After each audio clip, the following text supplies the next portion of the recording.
Hai guys, ketemu lagi dengan aku di channel Lady Din. Semoga kalian semua dalam keadaannya sehat dan bahagia.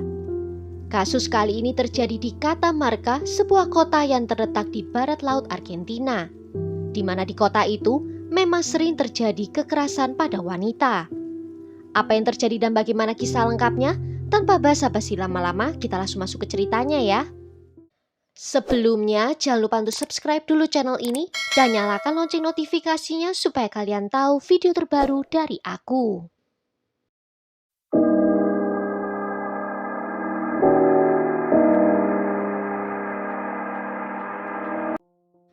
Brenda Michaela Gordillo adalah putri satu-satunya dari Maria SPC. Dia lahir dan dibesarkan di Catamarca, Argentina. Brenda memiliki saudara kembar yang tidak identik, di mana saudaranya itu lahir terlebih dahulu. Brenda sangat mempercayai kakak kembarnya itu yang juga sangat melindungi Brenda.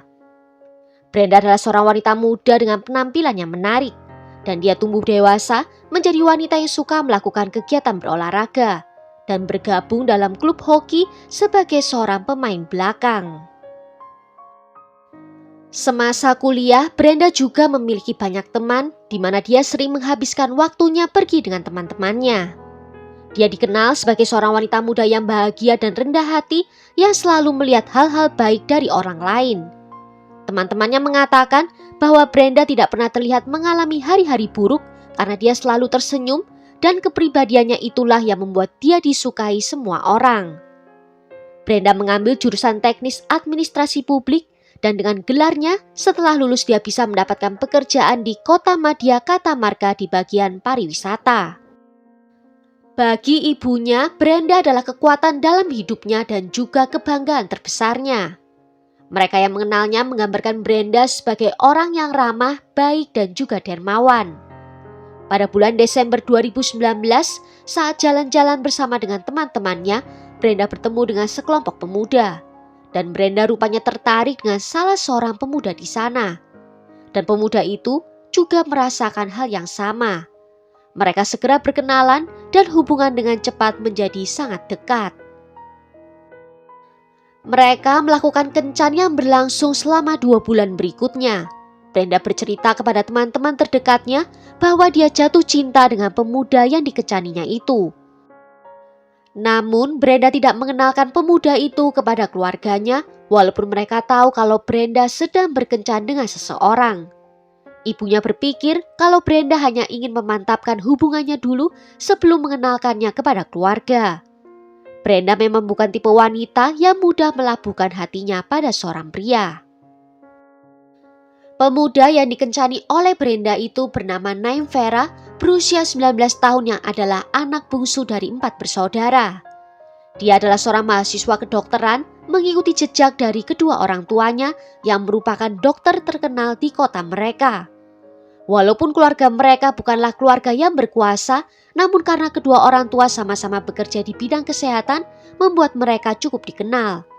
Keluarga Naim mampu menikmati gaya hidup yang nyaman dengan hak istimewa tertentu.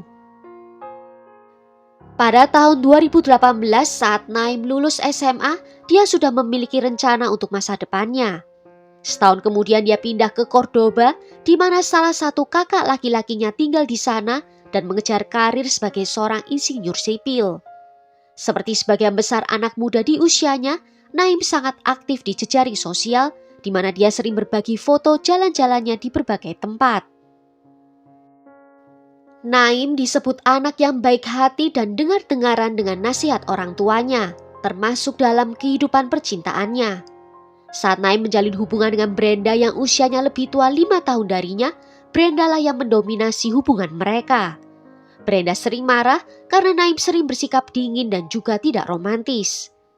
Naim bersikap seperti itu karena hubungannya dengan Brenda hanyalah karena desakan dari teman-temannya, dan selain itu orang tuanya juga selalu mengatakan agar dia fokus dalam kuliahnya dulu.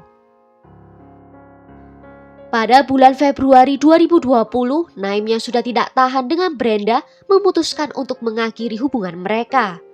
Hal ini memicu Brenda mengeluarkan ancaman untuk menghabisi nyawanya sendiri. Dengan terpaksa, Naim melanjutkan hubungan itu Namun sekali lagi Naim dibuat ketakutan saat Brenda mengatakan kalau dirinya hamil. Pada tanggal 1 Maret 2020, Naim tiba di rumahnya dan memberitahu orang tuanya bahwa dia telah mengambil nyawa Brenda. Orang tuanya lalu memanggil pengacara yang merupakan teman keluarga dan mereka semua pergi bersama Naim ke pihak berwenang. Naim menyerahkan diri dan menceritakan semua yang telah terjadi. Dia menceritakan bahwa pada tanggal 29 Februari dia bertemu dengan Brenda di rumah keluarganya Brenda. Rumah itu dalam keadaan kosong karena sudah tidak ditinggali dan mereka biasanya menggunakan rumah itu sebagai tempat untuk bermesraan. Diketahui Brenda tiba di lokasi di sekitar tengah malam dan di sekitar pukul 3 dini hari Brenda dan Naim mulai bertengkar. Dalam keterangan pertamanya, Naim mengatakan bahwa dalam adu argumen tersebut mereka sempat bersih tegang di tangga dan Brenda terjatuh. Kepalanya lalu terbentur dan itulah sebabnya dia kehilangan nyawanya. Naim mengatakan bahwa dia merasa sangat ketakutan karena tidak menyangka atas apa yang terjadi. Dan dia tidak ingin masuk penjara sehingga yang dia kemudian lakukan adalah mengangkat tubuh Brenda dan menaruhnya di atas panggangan. Naim mulai menyalakan api dalam upaya untuk menghapus semua bukti yang dapat mengarahkan polisi kepadanya. Tetapi apa yang dia rencanakan itu gagal. Dia berpikir kalau setelah dibakar akan menghilang hampir seluruhnya, tetapi yang terjadi prosesnya memakan waktu yang sangat lama. Dan dia memutuskan untuk mengeluarkan tubuh Brenda dari sana. Dan saat dia mengeluarkan tubuh itu dari panggangan, suhu sudah terlalu tinggi, membuat tubuh Brenda terbelah menjadi dua. Naim lalu memasukkan bagian bawah dari Brenda ke dalam sebuah tas dan bagian tubuh atasnya dimasukkan ke dalam kotak kardus. Dia mengambil tas dan melemparkannya ke dalam kontainer sampah yang ada di dekat rumah itu. Dia lalu memasukkan kotak kardus ke dalam mobil truk ayahnya dan mulai mengemudi sampai tiba di pinggiran kota. Dan di sana dia menguburkan kotak kardus itu dan setelahnya dia kembali pulang ke rumahnya. Saat dalam perjalanan pulang itu, polisi patroli mendekatinya untuk menanyakan mengapa Naim berada di lokasi itu. Naim dengan tenang menjawab kalau dia baru saja mengantarkan pacarnya pulang dan dia berhenti di sana untuk mengirimkan beberapa pesan teks. Polisi meminta SIM dan juga kartu identitasnya dan karena semuanya beres mereka membiarkannya pergi. Naim mengatakan bahwa perkelahian itu terjadi karena Brenda memberitahunya bahwa dia hamil. Naim tidak ingin Brenda melanjutkan kehamilannya, tetapi Brenda ingin melanjutkan. Dan menurut Naim, dia takut kehilangan masa depannya yang memicunya melakukan hal yang tidak pernah dia bayangkan. Naim menyebutkan kalau dia bertemu dengan Brenda baru 8 kali saja dan dia bahkan tidak tahu di mana Brenda tinggal. Hal ini dia katakan untuk menunjukkan pada polisi kalau hubungan mereka tidak terlalu dekat. Polisi kesulitan untuk mengidentifikasi Brenda karena mereka tidak mengetahui siapa yang Naim bicarakan. Naim juga tidak memberikan banyak informasi. Polisi lalu memeriksa barang-barang yang dibawanya dan di sanalah mereka menemukan kartu dari kerja sosial atas nama Brenda Mikaela. Dari situlah mereka mengetahui siapa yang menjadi korban dari Naim. Keluarga Brenda segera diberitahu tentang kejadian tersebut. Pihak keluarga ternyata sudah melakukan pencarian karena Brenda tak kunjung pulang sejak malam sebelumnya. Di tanggal 29 Februari itu, Brenda pamit untuk pergi ke pesta ulang tahun bersama seorang teman pria. Keluarganya mengatakan bahwa Brenda sangat tertutup dengan hubungannya sehingga mereka tidak terlalu banyak bertanya tentang pemuda yang dia temui. Mereka juga tidak bertanya banyak tentang di mana dia berada sepanjang waktu karena keluarga sangat mempercayai Brenda. Identifikasi tubuh Brenda dimungkinkan berkat kalung yang dia pakai adalah kalung yang diberikan oleh ibunya. Karena jelas dengan keadaan tubuhnya akan sangat sulit untuk bisa mengidentifikasinya. Keluarga juga dapat mengidentifikasi Brenda dari pakaian yang dia kenakan karena masih terlihat. Namun dugaan kehamilan Brenda itu dibantah oleh keluarganya. Mereka menyatakan bahwa Brenda menderita kista di rahim yang membuatnya harusnya tidak bisa hamil. Dari hasil otopsi, petugas koroner menyatakan bahwa penyebab kematiannya bukanlah karena kepalanya terbentur seperti yang disebutkan oleh Naim sebelumnya. Dia mengatakan penyebab kematian Brenda karena asfiksia. Mereka juga menemukan adanya kain yang digunakan Naim untuk menutupi mulut Brenda dan juga mencekiknya. Otopsi juga menegaskan bahwa korban berusaha untuk membela diri dari penyerangnya karena di kukunya ditemukan bekas kulit yang cocok dengan goresan yang dimiliki oleh Naim di lengannya. Dapat disimpulkan kalau Naim telah mencekik Brenda. Analisis forensik yang kemudian dilakukan pada jenazahnya juga memastikan adanya kista. Hal ini menimbulkan keraguan pada motif sebenarnya. Detail mengerikan kematian Brenda mengejutkan opini publik yang meminta hukuman maksimum bagi pembunuhnya. Dari hasil otopsi itu membuat polisi sadar bahwa tak seorang pun yang melihat bagaimana Naim membunuh Brenda, dan dia juga berusaha untuk menyembunyikan jenazahnya. Dalam otopsi ditentukan bahwa tubuh Brenda tidak dimuti tralala, namun terbagi menjadi dua karena suhu yang tinggi. Seorang tetangga menyatakan bahwa dia telah melihat Naim di depan panggangan. Dari jendela rumahnya dia mengamati adanya asap yang sangat tebal dan keadaan terasa sangat aneh baginya karena saat itu masih pukul 4 pagi. Tetapi dia menutup jendelanya dan kemudian kembali tidur. Setelah itu di sekitar pukul 4:30 pagi, kamera CCTV yang terletak di pintu masuk menangkap pergerakan Naim. Terlihat dia membawa tas dengan kelelahan menuju ke tempat pembuangan sampah di dekat rumah itu. Setelah itu, kamera yang sama menangkap dia membawa kotak kardus ke dalam truk ayahnya. Kamera lain di jalanan menangkap mobil yang dikendarai oleh Naim, di mana diduga dia menuju ke tempat di mana dia menguburkan jenazah Brenda. Dengan semua ini dapat diverifikasi bahwa sampai batas tertentu, Naim telah mengatakannya sebenarnya. Namun dia berbohong tentang penyebab kematian Brenda karena mungkin ingin menyelamatkan dirinya dari hukuman yang berat. Ada kesaksian dari teman Naim yang menjadi saksi kunci. Setelah mendengar itu polisi mengetahui kalau Naim memang sudah merencanakan aksinya ini. Naim mengatakan pada temannya kalau dia ingin mempekerjakan seseorang untuk membunuh Brenda. Naim bahkan sudah meminjam uang dari temannya itu. Namun pada kesempatan lain, Naim bilang kalau dia akan membunuh Brenda sendiri karena dia tidak percaya ada orang yang mampu untuk melakukannya. Temannya itu mengatakan kalau Naim merasa frustasi mendengar kabar kehamilan Brenda, di mana Brenda mengiriminya foto tes kehamilan atas namanya. Dan hal ini tidak dapat dikonfirmasi karena ponsel dari Brenda itu hilang dan juga nomor ponselnya tidak dapat dilacak.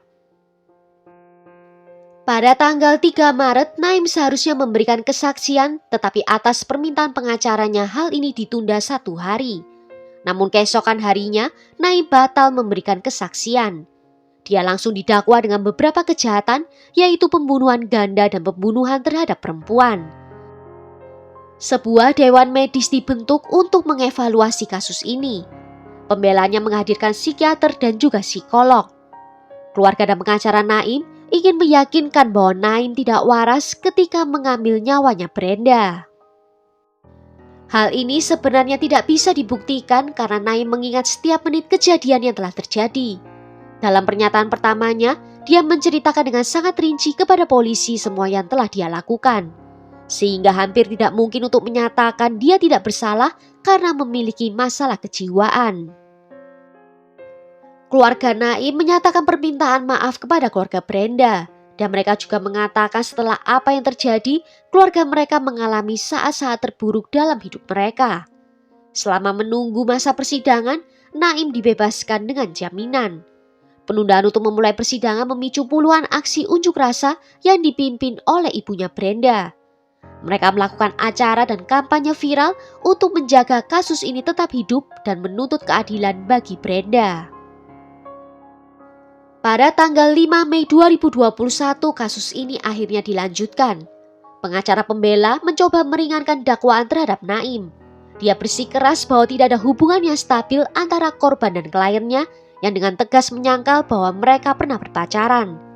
Jaksa penuntut dalam persidangan juga menyajikan bukti-bukti kuat dan kesaksian yang menegaskan bahwa hubungan cinta di antara Brenda dan Naim memang ada. Lebih dari 20 orang, kebanyakan dari mereka adalah teman Naim dan juga teman Brenda, memberikan kesaksian mereka selama persidangan. Dan selama persidangan itu, di antara bukti-bukti lain yang diajukan oleh jaksa, sebuah audio diputar di ruang sidang di mana terdakwa menggambarkan korban sebagai seorang perempuan kulit hitam yang harus dibunuh. Mereka juga memaparkan hasil tes psikologi yang menggambarkan Naim sebagai seorang psikopat narsis. Naim sempat memberikan pernyataan singkat di mana dia meminta maaf kepada Brenda dan juga masyarakat. Namun sikap dingin dan tidak empati yang ditujukannya selama persidangan mengungkapkan bahwa dia tidak benar-benar bertobat. Setelah persidangan selama 7 hari, pada tanggal 14 Mei 2021, pengadilan pidana memutuskan Naim bersalah atas pembunuhan dan menjatuhkan hukuman penjara seumur hidup. Mereka juga memutuskan dukungan finansial sebesar 3 juta peso untuk keluarga korban. Untuk merespon hukuman, pengacara Naim berargumentasi bahwa tidak satu pun dari 2 faktor yang memberatkan kliennya itu benar. Dia menyatakan kalau Naim hanya melakukan pembunuhan sederhana yang mana seharusnya dihukum tidak lebih dari 16 tahun. Namun pada tanggal 17 Maret 2022, pengadilan mengukuhkan hukuman atas Naim. Keputusan tersebut memaksa Naim untuk tetap berada di penjara selama minimal 50 tahun tanpa hak pembebasan bersyarat. Artinya, Naim yang saat divonis itu berusia 21 tahun baru akan mendapatkan kesempatan untuk dibebaskan saat dia berusia di atas 70 tahun. Well, sampai di sini dulu cerita kali ini. Bagaimana menurut kalian tentang kasus ini? Tulis ya pendapat kalian di kolom komentar. Akhir kata terima kasih karena sudah nonton video ini sampai akhir. Sampai jumpa di video berikutnya. Ciao!